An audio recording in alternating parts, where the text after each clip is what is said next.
ಶ್ರೀ ಗುರುಭ್ಯೋ ನಮಃ ಪರಮಗುರುಭ್ಯೋ ನಮಃ ಶ್ರೀಮದಾನಂದ ತೀರ್ಥ ಭಗವತ್ಪಾದಾಚಾರ್ಯೇಭ್ಯೋ ನಮಃ ಆಪಾದಮೌಳಿ ಪರ್ಯಂತಂ ಗುರುಣಾಂ ಆಕೃತಿಂ ಸ್ಮರೇತ್ ತೇನ ವಿಘ್ನಾಃ ಪ್ರಣಶ್ಯಂತಿ ಸಿದ್ಧ್ಯಂತಿ ಚ ಮನೋರಥಾಃ. ಇವತ್ ನಾವು ನೋಡ್ಬೇಕಾದ ಶ್ಲೋಕ 3ನೇ ಅಧ್ಯಾಯದ 20ನೇ ಶ್ಲೋಕ.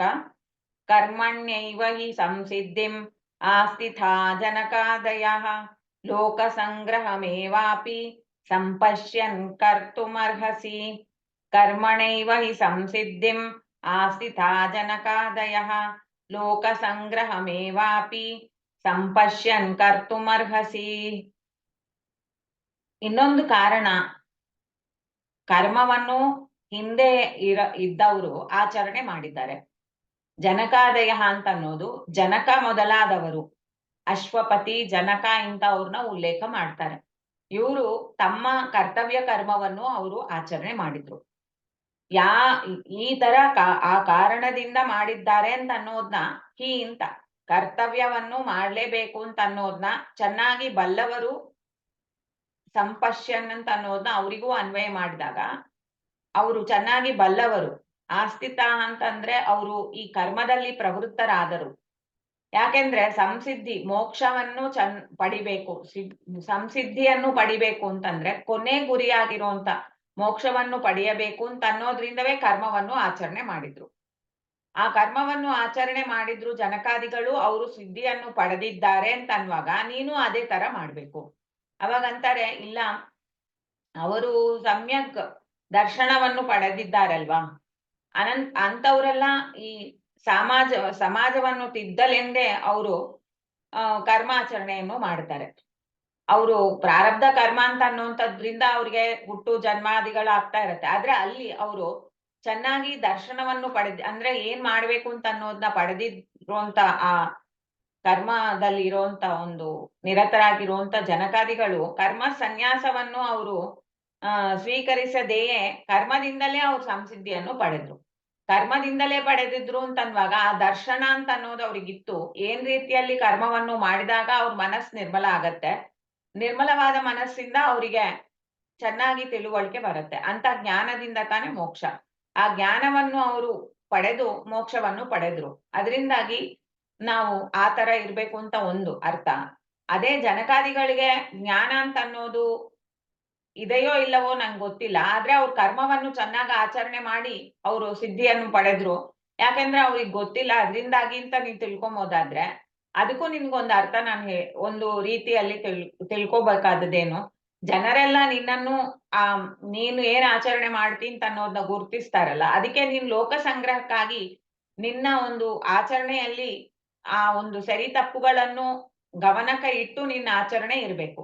ಯಾವ್ದು ಮಾಡ್ಬೇಕು, ಯಾವ್ದು ಮಾಡಬಾರ್ದು ಅಂತ ಚೆನ್ನಾಗಿ ತಿಳಿದು, ಸಂಪಶ್ಯನ್ ಅಂತ ಅನ್ನುವಾಗ ಏನು ಅದು ಅಂತ ಚೆನ್ನಾಗಿ ತಿಳಿದು ಆಮೇಲೆ ನೀನ್ ಅದನ್ನು ಆಚರಣೆಗೆ ತರಬೇಕು.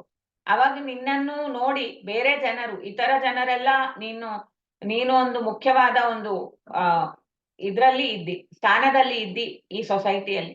ಅದರಿಂದಾಗಿ ನೀನೇನ್ ಆಚರಣೆ ಮಾಡ್ತೀನಿ ಅಂತ ಅನ್ನೋದು ಜನರಿಗೆ ಅದು ಮುಖ್ಯ.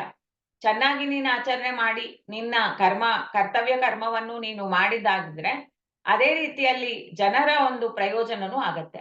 ಈ ಎರಡು ರೀಸನ್ಸ್ಗೂ ನೀನು ಕರ್ಮ ಮಾಡ್ಲೇಬೇಕು. ಕರ್ಮಣ್ಯೈವ ಈ ಸಂಸಿದ್ಧಿ ಹಂಗೆಂತನ್ನುವಾಗ ಕರ್ಮದಿಂದವೇ ಸಿದ್ಧಿ ಪಡೆದ್ಬಿಟ್ರು ಅಂತ ಅನ್ನುವಂತ ಒಂದು ಪ್ರಪೋಸಲ್ ಅನ್ನು ಇಡ್ತಾರೆ ಕೆಲವರು. ಕರ್ಮದಿಂದವೇ ಸಂಸಿದ್ಧಿ ಇಲ್ಲ ಅಂತ ಅನ್ನೋದನ್ನ ಕೃಷ್ಣ ಪರಮಾತ್ಮನು ಹೇಳಿದ. ಕರ್ಮಣ ಜ್ಞಾನ ಮಾತನೋತಿ ಜ್ಞಾನಿನ ಮೋಕ್ಷದ. ಪರಮಾತ್ಮ ಏನ್ ಮಾಡ್ತಾನ, ಜ್ಞಾನಿಗಳಿಗೆ ಮೋಕ್ಷ ಕೊಡ್ತಾನ, ಜ್ಞಾನ ಇಲ್ದೇ ಇರುವಂತವ್ರಿಗೆ ಮೋಕ್ಷ ಇಲ್ಲ ಅಂತ. ಅದರಿಂದ ಮೋಕ್ಷ ಅಂತ ಅನ್ನೋದ್ ಬೇಕಾದ್ರೆ ಅವರು ಕರ್ಮದಲ್ಲಿ ತೊಡಗಿದಾಗ ಮನಸ್ಸು ಶುದ್ಧ ಆಗಿ ಆಮೇಲೆ ಅವ್ರಿಗೆ ಜ್ಞಾನ ಬಂದು ಜ್ಞಾನದಿಂದವೇ ಮೋಕ್ಷ. ಕರ್ಮಣ್ಯೈವ ಈ ಸಂಸಿದ್ಧಿ ಅಂತ ಅನ್ನುವಂತ ಮಾತನ್ನು ಹಾಗೆ ಆಲೋಚನೆ ಮಾಡೋದಕ್ಕೆ ಅವಶ್ಯಕತೆ ಇಲ್ಲ. ಕರ್ಮದಿಂದ ಅಂತಂದ್ರೆ ಯಾರಿಗೆ ಕರ್ಮ ಯೋಗ ಮಾಡ್ಲೇಬೇಕೋ ಅವ್ರು ಅದನ್ನ ಮಾಡ್ಲಿಯೇ ಮಾಡ್ಬೇಕು. ಇಲ್ಲ ಅಂತಂದ್ರೆ ನಾವು ದಾಸರ ಪದಗಳಲ್ಲಿ ಕೇಳ್ತೇವೆ, ಮೀನು ಮೊಸಳೆಗಳೆಲ್ಲ ಗಂಗಾ ನದಿಯಲ್ಲೇ ಇರುತ್ತವೆ, ಅದಕ್ಕೇನ್ ಮೋಕ್ಷ ಬರತ್ತಾ ಅಂತ. ಗಂಗೆಯಲ್ಲಿ ಸ್ನಾನ ಮಾಡಿದ್ರಿಂದ ಮೋಕ್ಷ ಅಂತ ಒಂದು ವಾಕ್ಯ ಇರುತ್ತೆ ಪುರಾಣದಲ್ಲಿ. ಅವಾಗ ಅದನ್ನ ನೀವು ಪರಿಶೀಲನೆ ಮಾಡಿ ನೋಡಿ. ಗಂಗೆ ಸ್ನಾನ ಮಾಡಿದಾಗ ಏನಾಗತ್ತೆ, ಪಾಪ ಪರಿಹಾರ ಆಗತ್ತೆ. ಪಾಪ ಪರಿಹಾರ ಆದಾಗ ಮನಸ್ಸು ಸ್ವಚ್ಛ ಆಗತ್ತೆ. ಮನಸ್ಸು ಸ್ವಚ್ಛವಾದಾಗ ಅದಕ್ಕೆ ಏನ್ ಮಾಡ್ಬೇಕು, ಏನ್ ಮಾಡ್ಬಾರ್ದು ಅಂತ ಅನ್ನೋದು ಸ್ಪಷ್ಟ ಆಗತ್ತೆ. ಮಾಡ್ಬೇಕಾದದ್ದೇನು ಪರಮಾತ್ಮ ಪ್ರೀತ್ಯರ್ಥವಾಗಿ ಕರ್ಮ, ಪರಮಾತ್ಮನ ಬಗ್ಗೆ ತಿಳುವಳಿಕೆ. ಇದನ್ನು ನಾವು ಸಂಪಾದನೆ ಮಾಡೋಣ ಅಂತ ಆ ಜೀವನಿಗೆ ಮನಸ್ಸಲ್ಲಿ ಪ್ರೇರಣೆ ಆಗತ್ತೆ. ಆ ಮುಂದೆ ಅವನು ಎಷ್ಟು ತೀವ್ರವಾಗಿ ಜ್ಞಾನವನ್ನು ಗಳಿಸ್ತಾನೆಯೋ ಅಷ್ಟು ಅವನಿಗೆ ಆ ಮೋಕ್ಷ ಅಂತ ಅನ್ನುವಂಥದ್ದು ಹತ್ರ ಬರುತ್ತೆ. ಅದರಿಂದ ಅದು ಒಂದು ಪ್ರಾಸೆಸ್ಸೇ ವಿನಃ ಅದರಿಂದವೇ ಅಂತ ಅನ್ನೋದನ್ನ ನಾವಿಲ್ಲಿ ಅದನ್ನ ತಗೋಬಾರ್ದು ಅಂತ ಅನ್ನೋದನ್ನ ಆಚಾರ್ಯರು ಹೇಳ್ತಾರೆ. ಯಾಕೆ ಅಂತ ಅನ್ನೋದನ್ನ ಅವ್ರು ಹೇಳ್ತಾರೆ. ಇಲ್ಲಿಯೇ ಅದು ಇದೆ.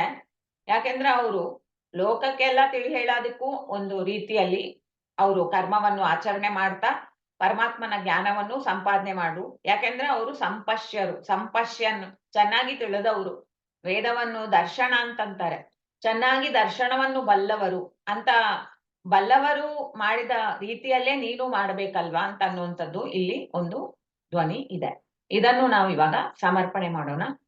ಅಸ್ಮದ್ ಗುರುವಂತರ್ಗತ ಭಾರತಿ ರಮಣ ಮುಖ್ಯ ಪ್ರಾಣಾಂತರ್ಗತ ಶ್ರೀ ಲಕ್ಷ್ಮೀನಾರಾಯಣ ಪ್ರೇರಣ್ಯ ಲಕ್ಷ್ಮೀನಾರಾಯಣ ಪ್ರೀತ್ಯರ್ಥಂ ಶ್ರೀ ಕೃಷ್ಣಾರ್ಪಣಂ. ಹರೇ ಶ್ರೀನಿವಾಸ.